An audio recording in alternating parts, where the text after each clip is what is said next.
नमस्कार दोस्तों, स्वागत है आप सभी का इस वीडियो में। तो आपने भी SIR का वोटर लिस्ट ड्राफ्ट देख लिया होगा। अगर नहीं देखा है तो इस वीडियो को पूरा देखिएगा।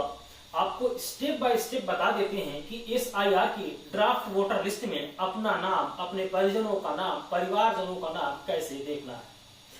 लेकिन आगे बढ़ने से पहले एक बात समझ लीजिए कि SIR की जो ड्राफ्ट लिस्ट है उसमें चुनाव आयोग ने ऐसा घालमेल किया है कि सामान्य नागरिक इतनी कठिनाइयों के उपरांत भी अपने और अपने परिजनों का नाम नहीं ढूंढ पाएगा। हुआ यह है कि SIR की लिस्ट को PDF फॉर्म में बनाकर अपलोड कर दिया गया है और आप इस लिस्ट में अपना नाम सर्च नहीं कर सकते।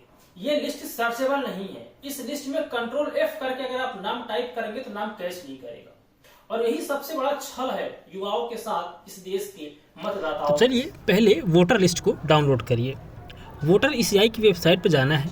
यहाँ पर अपना mobile number, register mobile number डालना है और तुरंत OTP आएगा और लॉगिन हो जाएगा। उसके बाद स्टेप बाय स्टेप पहले अपना स्टेट सिलेक्ट कीजिए, फिर ज़िला, फिर विधानसभा और फिर जिस वार्ड में आपका वोट है आपके गाँव में उसको सिलेक्ट कीजिए और ऐसा करते ही वोटर लिस्ट डाउनलोड हो जाएगी। अब इस वोटर लिस्ट को आप देखिए, आप पाएंगे कि ये कंप्लीट PDF वोटर लिस्ट है जो सर्चेबल नहीं है। आखिर क्या वजह है, क्यों माननीय चुनाव आयोग महोदय ने ऐसी लिस्ट सार्वजनिक कर दी है जो सर्चेबल नहीं है।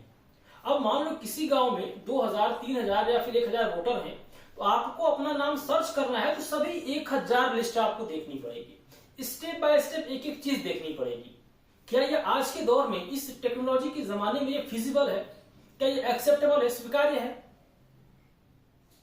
मतलब चुनाव आयोग ने पूरी तैयारी कर ली है कि जिसका नाम कट गया हो वो अपना नाम सूची में सर्च ही न कर पाए।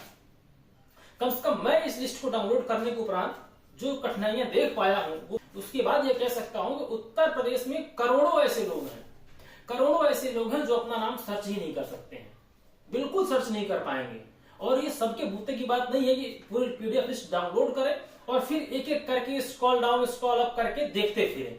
इस लिस्ट को तत्काल तुरंत निलंबित करिए और एक सर्चेबल वोटर लिस्ट सार्वजनिक कीजिए। सर, ये गलत तरीका है।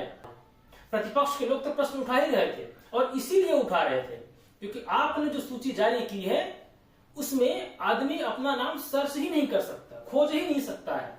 आखिर ऐसी सूची क्यों नहीं होनी चाहिए थी कि व्यक्ति अपना नाम डाले, अपने पेरेंट्स का नाम डाले, कुछ डेटा भरे और उसकी लिस्ट पब्लिक में आ जाए। पहले उसका आपने JPG बनाया और फिर फोटो को ही PDF में कन्वर्ट कर दिया है। ले और करो खोज भी। और ये सारा कुछ चुनाव आयोग ने इसलिए किया है कि प्रतिपक्ष के लोग या जो इंडिपेंडेंट रिसर्चर्स हैं, इंडिपेंडेंट ऑब्जर्वर्स हैं, वो कोई आपत्ति न दर्ज करवा पाए। आखिर क्यों ये करने की आवश्यकता क्या थी? आपने कोई चोरी छिपी की है क्या? चुटाई की है? किसी का नाम काटने का आपने ठेका ले रखा है? वजह क्या है? आखिर चुनाव आयोग की नीयत क्या है?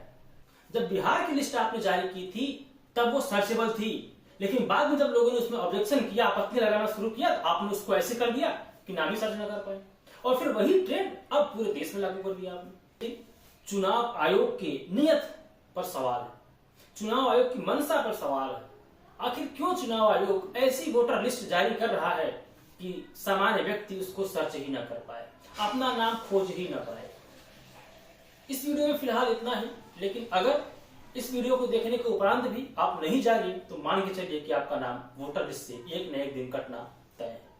और एक बात और कहना चाहूंगा कि अखिलेश यादव ने जो प्रश्न उठाया है कि अगर पंचायत का और विधानसभा का वोटर लिस्ट बनाने वाला BLO एक था तो फिर दोनों वोटर लिस्ट में मतदाताओं के आंकड़े में हेरफेर क्यों है? क्या वजह है?